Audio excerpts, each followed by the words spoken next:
იმისათვის, რომ ის უამრავი კვერცხი, რომელიც საღდგომოდ მოუხარშეთ, არ გაგვიბუჭდეს, შეგვიძლია მოვამზადოთ რაღაც ძალიან გემრიელი. აქ მაქვს 10 ცალი საღდგომო კვერცხი, შეინახე ვიდეო, რომ არ დაკარგო რეცეპტი, გამომწერეთ და დავიწყოთ. გავბრწყნოთ კვერცხი, გავჭრათ შუაზე და გავაცალკეოთ გული და ცილა ერთმანეთისგან. გულებს ცოტა ხანი შევეშვათ, დავჭრათ ცილა პატარა კუბიკებად. შესაღებად საღდგომოდ კვერცხები გამოვიძახე 2 ნაბიჯის აპლიკაციით და ყველაზე იაფი. ცილას რომ დავჭრით, მიუბრუნდეთ გულებს და კარგად ამოვზილოთ. სხვათა შორის ძალიან კარგი მაიონეზია და აპლიკაციაში ღირს 2.99. ხო, დავამატოთ 3 სუფრის კოვზი მაიონეზი. 1 ჩაის კოვზი ნებისმიერი მდოგვი.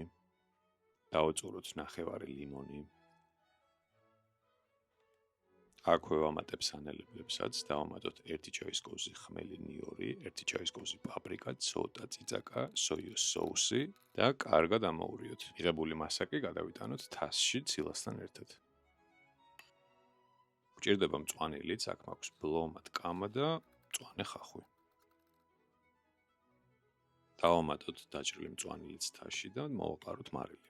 კარგად ამოურიოთ და მზად არის, შეგვიძლია გავსინჯოთ. სხვათა შორის გარდა იმისა, რომ ძალიან გემრიელი სალათი გამოდის, გამოგადგებათ როგორც საუზმეც. მართლა ძალიან გემრიელია, არის კრემისებური, ძალიან მსუბუქი და ცოცხალი.